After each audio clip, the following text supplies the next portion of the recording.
আসসালামু আলাইকুম বন্ধুরা, আমি ফয়সাল আহমেদ। আপনারা দেখছেন আমার ইউটিউব চ্যানেল ও ফেসবুক পেজ কারাটে বয় ফয়সাল। চলে আসলাম একটি নতুন ভিডিও নিয়ে। তো বন্ধুরা, বলে রাখি শুরুতেই যে এখন থেকে আমি ইউটিউব এবং ফেসবুক দুটাতেই অ্যাক্টিভ থাকবো ইনশাল্লাহ।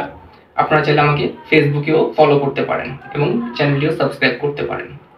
তো বন্ধুরা, আজকের ভিডিওতে আমি আপনাদেরকে শেখাবো কারাটের সবচেয়ে ভয়ঙ্কর পাঞ্চ। কারাটেতে অনেক পাঞ্চ রয়েছে, তো কারাটের সবচেয়ে ভয়ঙ্কর পাঞ্চ বা ঘুষি কোনটি সেটা আজকে আপনাদেরকে শেখাবো। সেই পাঁচটির নাম হচ্ছে ওরাকানসুকি। তো ওরাকানসুকি কিভাবে করতে হয় চলুন বন্ধুরা দেখে নেওয়া যাক।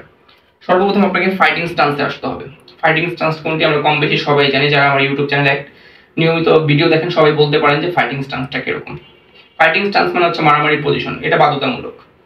আপনি যেখানেই ফাইট করেন না কেন যদি এই পজিশনটা নিতে পারেন, আপনি যে কোনো ফাইটারের সাথে ফাইট করতে পারবেন। তো ওরাকানসুকি আপনি সামনের হাতেও করতে পারবেন, পিছনের হাতেও করতে পারবেন। তো চলুন বন্ধুরা, প্রথমে শিখি পিছনের হাতে কিভাবে ওরাকানসুকিটা করতে হয়, কারণ মূলত পিছনের হাতে আক্রমণটা বেশি করা হয় আমাদের। তো আপনাকে ওরাকানসুকিটা ঠিক এইভাবে করতে হবে। হাতটাকে প্রথম উপরে তুলে ঠিক হাতুড়ের মতো আপনাকে ঠিক এইভাবে আক্রমণটা করতে হবে।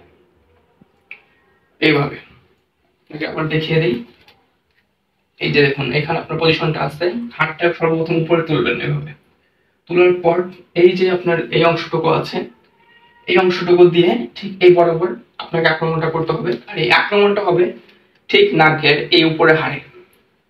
তো বলা যেতে পারে পৃথিবীর যত শক্তিশালী মানুষই হোক না কেন, আপনি যদি কারো নাকের হাড়ের উপরে আক্রমণ করেন, সে টিকে থাকতে পারবে না। এবার আসি সামনের হাতে। সামনের হাতে ও পিছনের হাতেও সেম আক্রমণই করতে হবে আপনাকে। এই আক্রমণটা অনেক সময় চোখে গিয়েও লাগে, অনেক সময় নাকের হাড়েও লাগে। যেখানেই লাগুক এই আক্রমণটা অনেক ইফেক্টিভ। যেখানেই লাগবে শত্রুপক্ষ শেষ হয়ে যাবে সেখানেই। এক কথা বলা যেতে পারে ওরাকানসুকি খুবই গুরুত্বপূর্ণ পাওয়ারফুল একটি কৌশল। আপনারা যদি এটা নিয়মিত প্র্যাকটিস করতে পারেন, ইনশাআল্লাহ আপনি কিন্তু ভালো ফাইটার হতে পারবেন খুব সহজেই। বন্ধুরা, এই ছিল আজকের ভিডিও। ভিডিওটি যদি ভালো লাগে অবশ্যই একটি লাইক দিবেন, কমেন্টে জানাবেন কেমন হয়েছে এবং শেয়ার করতে ভুলবেন না। আর আপনারা যদি আমার ফেসবুক পেজ ও ইউটিউব চ্যানেল নতুন হয়ে থাকেন, অবশ্যই চ্যানেলটি সাবস্ক্রাইব করবেন এবং পেজটি ফলো করতে ভুলবেন না, যাতে আমার নিয়মিত ভিডিও সবার আগে পেতে পারেন। এবং পাশে থাকা বেল আইকনটি অবশ্যই প্রেস করে রাখবেন। তো বন্ধুরা, আজকের মতো এই পর্যন্তই। সবাই ভালো থাকবেন। আসসালামু আলাইকুম।